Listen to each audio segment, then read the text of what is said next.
Welcome to another episode of In the Bush. Here we are back in the windy cedars. We actually got a cool summer day. It's August 5th, 2021, and actually got some cool weather today. Temperatures in the 70s, which is rare during the summer here in Iowa, and so I thought I'd take advantage of it. It's kind of it's a very humid day, so I'm still going to be sweating quite a lot, but it's not bad temperature wise. So I'm going to take advantage of it and do a good old-fashioned bushcraft style camp out today. Well, step one was I wanted to square this off more. This campsite's kind of off kilter, so I cut me a pole and I just anchored it to this branch and to a stake in the ground. That was step one. I'm going to build my elevated bed off of that by going down at an angle. So, time for step two.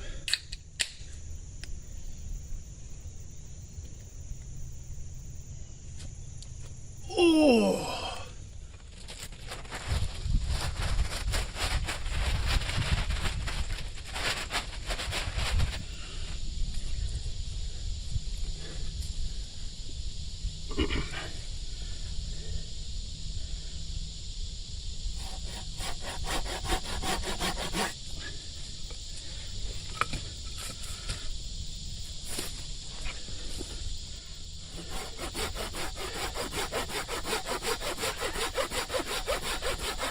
Alright, here's the basic shape of it. I got everything kind of the shape I want it. And now I just need to finish lashing everything down and then put my tarp over it. Well, here she is. I got kind of busy constructing and failed to do very many video clips. But yeah, this is the basic structure. So I'm going to get my bedroll laid out. Get this taken care of, and now if it starts raining and blowing in on me, all I have to do is untie the two strings that are on the corners of the tarp and let the tarp down, and then tie myself in. So I did the same thing like that I did at the old pond location. I wrapped this old tarp around the garbage bags to just kind of stiffen them up a little bit. Then I laid my bedroll out, and then I put this blanket down, this wool blanket, and now let's find out if it'll hold my weight.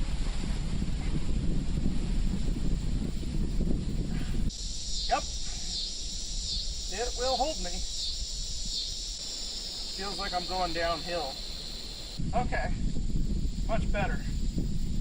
Going downhill the wrong way. That kind of stinks, because I normally sleep on my right side.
Time to sit down and have step two. I've been working my butt off all day.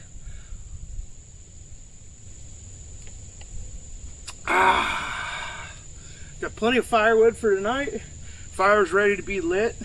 I don't want to light it quite yet because it's not cold, as you can see. I'm sweating my butt off. But I'm not going to have much of a fire tonight when I'm sleeping. But, oh, it feels good to sit down. I'm done with the work for the day, pretty much.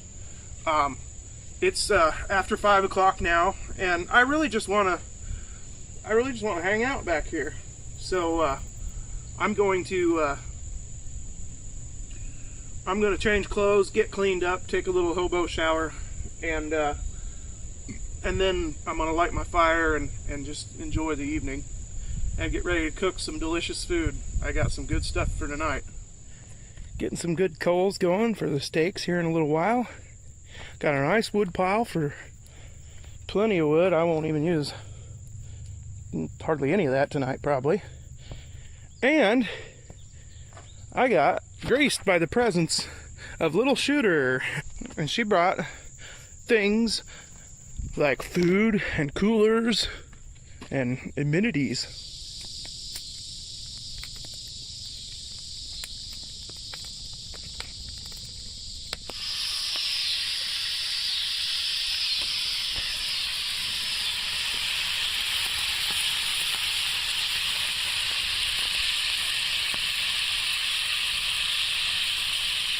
Alright, got our baked potatoes sitting on the side. Got me a big old 1.5 inch thick ribeye.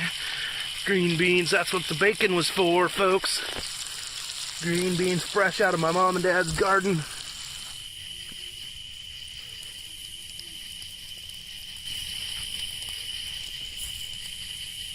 Ladies and gentlemen, boys and girls, this is awesome. Baked potato, sour cream, butter, fresh green beans right out of the garden, bacon, and a big old ribeye. Alright, well, I'm sitting here after that steak. Oh man, that was a lot of food, let me tell you. Little Sugar headed out, so it's just me out here sitting by the fire and having myself a step two. But I gotta say, the mosquitoes are just ungodly awful. I am caked in bug spray. You can see the sheen on my face from the bug spray. I want to tell you guys right now, this does not work. Repel Max 40% DEET. This is a joke. This is a joke. I've got to go to bed. I'm going to crawl underneath the cover, and it's going to be kind of hot, but I'm going to try to put the cover like over my face because they're going to bite the crap out of me tonight. I should have known camping in these cedar trees would be this way. I literally just got done respraying my ears, and I put the can down and I hear ee in my ear. So I mean, they don't give a crap. And this stuff does not work. Don't let anybody tell you it does. The next thing I'm going to try is, it's called a thermocell, and it's actually something that I believe you light it and it has a little flame or something. But anyway, you put it in your camp and it's supposed to create a mosquito-free radius in your camp. I'll believe it when I see it, but I am going to pick one up. All right, well, that is really bright. Anyhow, yeah, I need to get that cover up over my face. All right, I'll see you all later. See you all in the morning. Oh, I can't reach it. That was a muggy night. Just couldn't get comfortable temperature-wise because it was so muggy. It was 71 degrees overnight, but it's just so humid out. I tried covering my face, but that was impossible. Got this fan. This helped, I think, keep the mosquitoes off me. This thing actually goes all night. On low, it'll go 8 hours. So this helped tremendously. Helps keep my head cool. I'm a guy that sleeps by a fan anyway.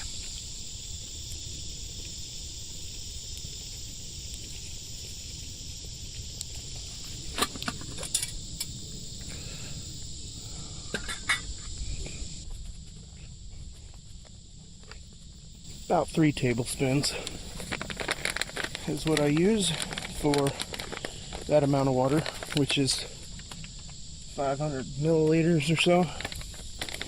I usually do it in a French press, but this is the first time making coffee in this thing. Just gonna kind of slosh it around. It has some holes, but they're pretty big, so I did bring a filter. So I'm gonna let it steep for about 5 minutes, and we'll be having coffee. Let's see here. Okay, I got my cream and my sweetener already in here. I don't drink coffee black. That's just disgusting. Let's see if we can't create a disaster here.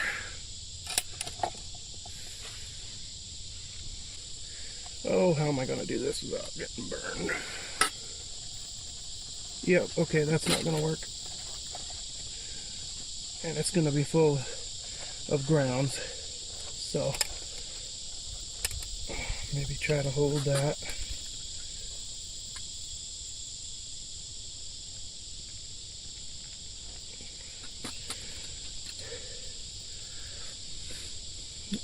Yeah, and that's going to take forever. The reason a coffee pot works with filters is because it's got a little thing that pokes the filter in the center and creates a spot where it runs. It's kind of like when it's raining and you poke the side of a tent, then it'll leak in that spot. That's why they say always say don't touch the walls of the tent. Okay, so second option is try to settle the grains in the bottom of the pot that I brewed it in, which we can do by adding I believe if you add a little bit of cold water to a coffee over the top,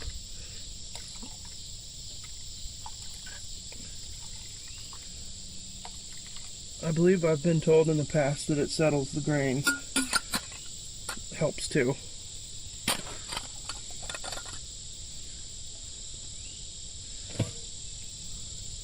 I've never made Cowboy coffee before, but that's how they do it. The grains are in the pot that they pour it from. Let's see if we can gently pour it. Hey, look at that. Not a single grain so far.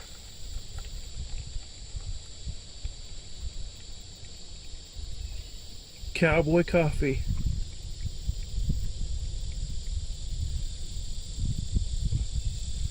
No grains. Okay, so the pouring the cool water over the top must be the trick.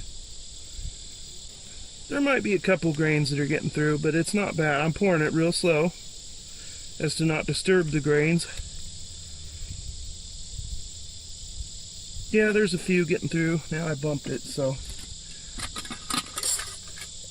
Oh, well, that's pretty much it. Like, I can live with that.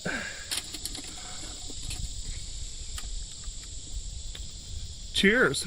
Good morning from the woods. It's amazing how many hacks you learn along the way. One of them is I bring lots of plastic grocery bags with me because you're going to have, you know, dishes and stuff that you can't get perfectly clean, at least not without a water source. Stuff that's been on the fire and whatnot is going to have a lot of black residue and stuff on the bottom. If I put this in my bag, it's going to get black stuff, char, all over my other stuff. So it's simple. You put these dishes and stuff in a bag, like a grocery bag, and then you can fit them in your backpack, and you don't have to worry about getting everything dirty. Simple little woods hacks, and I've learned a ton on this trip for sure.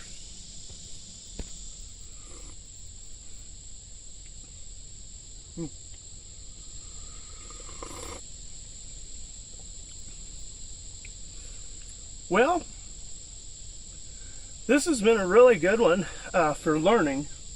It was definitely one of my least comfortable trips because of the heat and the mosquitoes. Just the mugginess. So I kind of came up with a new rule. Now obviously in a survival situation you're going to do whatever, but I think my new rule is no more overnighters above 70 degrees Fahrenheit. Now most people would say 70? I could see if it was like 85, but I'm not a warm weather person. I prefer temperatures below 70 degrees year round. Now I don't mind if it gets hot during the day on a camp out, I mean within reason, but at night you've got to be able to sleep and you have to be comfortable. But that also sparks another challenge, is how can I make myself comfortable in the bush during warm weather? And what are my options? There are things like digging into the ground to get some of that cool air from the ground. So there are options for bushcrafting. Another thing I learned, why do I need the fire so close to me? I mean, the wall is reflecting the heat back. This thing is reflecting the heat down on me. That fire should be out there another 5-10 feet. When it's summertime, you do not need a fire. You don't need to sit by the fire. You really want the fire in the summertime for cooking and for light at night. So I could have had my fire out there. That would have worked out a lot better. Let's talk about the shelter.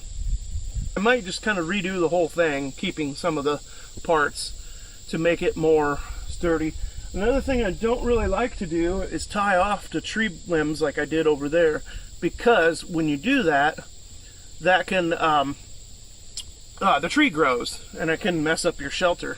So I'm gonna figure out a way to make it freestanding so that the trees can still grow and this can stay around for, good couple of years maybe or longer. What I eventually want to do is make this into like a trapper's cabin. And close it on 3 sides, back sides, and keep the front open for now. Then eventually what I want to do is build up some walls around it, leaving a doorway, and eventually put a fireplace in. And this could be like a little cabin. But what I'm going to do is just keep working on this site little at a time. I'm probably going to take some of this down, so it's like 3 steps forward, a step backwards, 3 steps forward, a step backwards. That's kind of how this is going to go. Anywho, I'm going to enjoy the rest of this coffee and then get my shelter taken down, or my tarp taken down, and get my stuff packed and go back to society.